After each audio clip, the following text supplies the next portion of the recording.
Bonjour et bienvenue sur Ta vie te facilite la vie. Aujourd'hui, nous allons aborder le sujet de la santé. Aujourd'hui, grâce à cette vidéo, je vais t'apprendre à comprendre le fonctionnement de la sécurité sociale, à comprendre quel est ton intérêt et quelle est l'importance de pouvoir prendre les devants dès que tu es en arrêt de travail, et surtout, au final, comment éviter de perdre de l'argent. Allez, c'est parti!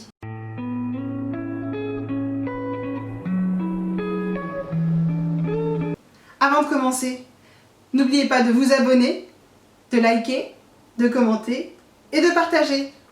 Aujourd'hui, nous allons aborder deux sujets majeurs, l'arrêt de travail et comment préparer sa reprise. L'arrêt de travail est la suspension de votre contrat de travail pour des raisons de santé. Cela signifie que pendant toute la période où vous êtes en train de vous soigner, votre contrat de travail est suspendu, afin de vous permettre de vous soigner et de revenir sur votre poste de travail, soit avec les mêmes modalités, soit avec des modalités aménagées suite aux séquelles de votre maladie. Cette suspension du contrat de travail implique plusieurs obligations pour l'employeur et pour le salarié. En effet, le salarié doit déclarer très rapidement son arrêt de travail et le signaler dans les 48 heures à son employeur. L'employeur n'a pas le droit de demander à son employé de revenir sur le lieu de travail pour restituer le matériel. Il doit trouver d'autres moyens pour pouvoir récupérer le matériel et éventuellement des mots de passe qui sont nécessaires pour la poursuite et la continuité de l'activité. L'employeur ne peut pas demander au salarié de poursuivre une activité même partielle, sinon il s'expose à des risques très importants. L'arrêt de travail est mis en place par le médecin et c'est lui qui détermine la durée de cet arrêt. C'est la durée nécessaire à la mise en place des soins et au rétablissement de la personne. Cet arrêt de travail peut être effectivement prolongé ou arrêté. Cette période est indemnisée par la sécurité sociale si vous répondez aux critères pour ouvrir droit à une prise en charge d'indemnité journalière. La prise en charge d'indemnité journalière, donc je la liste ici. Comme vous le voyez, il faut avoir cotisé un certain temps pour pouvoir bénéficier de la prise en charge sous forme d'indemnité journalière. Attention, si vous êtes en arrêt de travail et que vous ne signalez pas tout de suite, vous risquez de perdre votre indemnisation journalière en partie ou en totalité. En effet, aujourd'hui, il est beaucoup plus facile de pouvoir transmettre son arrêt de travail à la sécurité sociale. Il y a la télétransmission, il y a la possibilité sur votre compte Amélie de pouvoir transmettre votre arrêt de travail afin que celui-ci soit pris en charge. Le versement s'effectue soit par la sécurité sociale en direct, soit, si votre convention collective le précise, un versement par votre employeur. Ça s'appelle la prorogation. Donc l'employeur prend une avance sur le versement prévu par la sécurité sociale et vous le verse sur votre fiche de paie. C'est-à-dire que vous avez en visuel sur votre fiche de paie les éléments concernant votre arrêt de travail. Il faut faire attention parce que si votre arrêt de travail n'est pas à jour ou si la sécurité sociale n'est pas à jour, vous risquez d'être en dette et parfois je vois des dettes assez importantes parce que la prise en charge sécurité sociale ne s'est pas faite et que l'employeur s'en est rendu compte 1, 2, voire 3 mois plus tard. La prise en charge de la sécurité sociale se fait sur la pathologie que vous avez. C'est-à-dire qu'à partir du premier jour de prise en charge de la sécurité sociale de votre pathologie, celle-ci peut être indemnisable jusqu'à 365 jours. Dans le cadre d'une longue maladie ou d'une affection de longue durée, il y a la possibilité de pouvoir avoir une prise en charge de 3 ans. Il faut faire attention avec la prorogation de votre arrêt de travail parce qu'au bout d'un certain temps, selon votre convention collective, l'employeur arrête de proroger la sécurité sociale. Parce que, dans le cadre d'une longue maladie, ça peut être votre prévoyance qui peut prendre le relais. Donc, vérifiez bien votre contrat de prévoyance, si vous en avez un, auprès de votre service prévoyance ou auprès du service social qui a ces informations. Alors malheureusement, j'ai vu des situations où des salariés avaient été en arrêt de travail pendant de longues périodes, ne se sont pas manifestés particulièrement auprès du service social et se sont retrouvés en grande difficulté quand ils se sont rendus compte que l'employeur avait prorogé alors que la sécurité sociale ne versait plus d'indemnisation journalière. Les personnes ont dû rembourser entre 2 000 voire 6 000 euros. Donc c'est des choses qui sont extrêmement difficiles à gérer et pour cela il faut venir extrêmement tôt. Dès les premières informations que vous avez par votre employeur, il faut venir voir le service social pour essayer de voir dans quelle mesure on peut éviter de vous faire payer cela parce que cela va se retrouver en saisie sur salaire. Maintenant que nous avons abordé l'arrêt de travail en bref, je vais vous parler du cœur du sujet d'aujourd'hui. C'est comment optimiser sa reprise de travail afin de ne pas perdre d'argent et de poursuivre son activité professionnelle.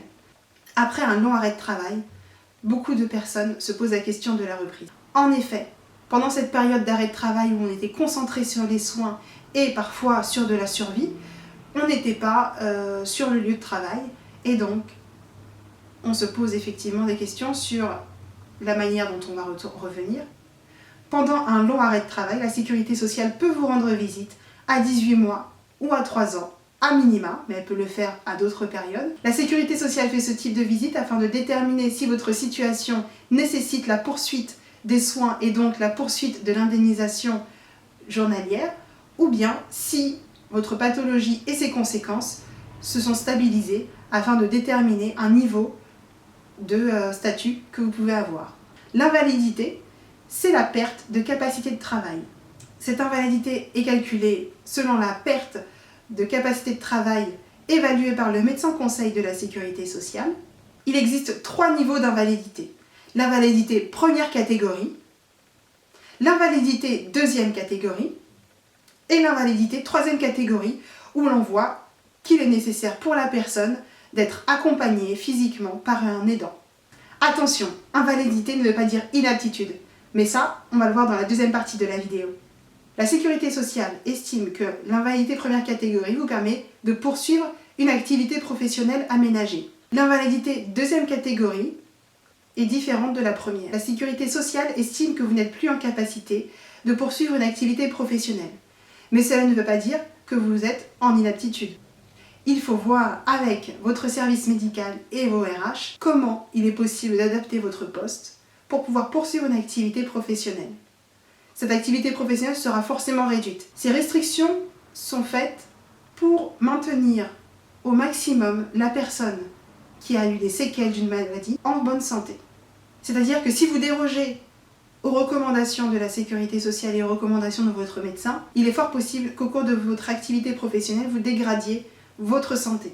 L'invalidité première catégorie et l'invalidité deuxième catégorie permettent, selon les conventions collectives et selon les organismes de prévoyance, de pouvoir ouvrir droit à un complément de prévoyance. En effet, sur les entreprises, les organismes de prévoyance prévoient de pouvoir indemniser les salariés en invalidité première catégorie et les salariés en invalidité deuxième catégorie.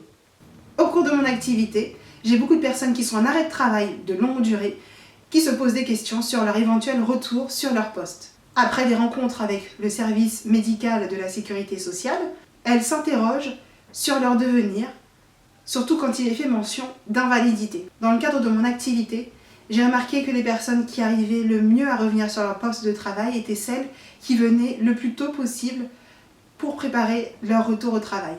Cette préparation au retour au travail peut se faire avec le service social qui est en lien avec la RH et la médecine du travail afin de pouvoir permettre à l'ensemble des acteurs de réfléchir à votre situation pour une éventuelle reprise. Pendant votre arrêt de travail, vous pouvez contacter votre service médical et le service social. Vous pouvez également prendre attache avec votre RH. Après le dernier arrêt de travail de votre médecin traitant ou de votre spécialiste, vous pourrez être convoqué par votre médecin du travail afin de déterminer votre niveau d'aptitude sur votre poste. L'aptitude se détermine au cours d'un entretien avec votre médecin du travail. Cette rencontre permettra au médecin du travail d'évaluer si votre poste peut être adapté par rapport aux éventuelles séquelles que vous avez eues au cours de votre pathologie. Le médecin du travail fera des préconisations qui seront ensuite transmises au service de ressources humaines afin que celles-ci puissent adapter votre poste. Il peut s'agir d'un siège ergonomique, il peut s'agir de la mise en place d'un nouvel horaire aménagé de travail, il peut s'agir de la mise en place d'aides humaines ou matérielles. Si le médecin du travail détermine que, au regard de votre fiche de poste, vous ne pouvez pas avoir une aptitude, il devra, avec la RH, rechercher sur l'ensemble de l'entreprise un poste qui peut être adapté à votre situation de santé afin de vous permettre de poursuivre une activité et surtout de poursuivre une reprise d'activité professionnelle. Il est possible de mettre en place des processus de formation afin de vous permettre de faire un bilan de compétences ou de faire une formation qualifiante vous permettra de pouvoir exercer une autre activité professionnelle.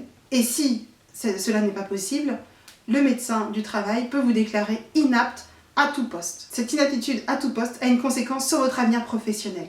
Votre contrat de travail peut être rompu pour inaptitude. Dans le cadre de ce retour au travail, je vous conseille fortement de vous rapprocher de votre service social et du service de médecine du travail afin de demander à ce qu'une réflexion soit effectuée sur votre poste au regard de votre pathologie. Dans certaines entreprises, des cellules spécialisées sont mises en place afin de permettre la réintégration des personnes en arrêt de maladie pendant une longue période au cœur de l'entreprise. Ces cellules s'appellent les cellules de prévention de la désinsertion professionnelle. Elles rassemblent plusieurs acteurs de l'entreprise, dont les RH, la médecine du travail, le service social, le service formation et parfois le service paix. Ces différents acteurs réfléchissent sur votre situation afin de déterminer si vous êtes en capacité de pouvoir reprendre votre poste et si cela n'est pas le cas, d'effectuer des recherches sur un autre poste possible ou l'évaluation de votre projet professionnel en vue d'une formation ou d'une réorientation. Certaines entreprises ne pratiquent pas la réadaptation de salariés parce qu'ils ne sont pas forcément au courant de tout ce qui peut exister dans le cadre d'une prévention de la désinsertion professionnelle. Mais la désinsertion professionnelle peut être enrayée. En effet, n'hésitez pas à voir votre service social afin de pouvoir avoir les éléments de réponse et avoir des organismes de médiation qui peuvent se mettre en lien avec votre employeur afin de mettre en place votre retour au travail. Il est bon à savoir que selon votre pathologie, vous pouvez ouvrir droit à une reconnaissance en qualité de travailleur handicapé. Cette reconnaissance vous permettra de pouvoir ouvrir des droits en tant que salarié en situation de handicap et de pouvoir vous protéger dans une certaine mesure d'éventuelles difficultés sur votre lieu de travail. Voilà, nous arrivons à la fin de notre vidéo. J'espère qu'elle vous a permis de comprendre l'importance de pouvoir agir sur votre situation quand vous êtes en arrêt de travail. N'hésitez pas à me poser des questions en commentaire, je serai ravie d'y répondre. Et je vous dis à très bientôt. Je reste à votre service social.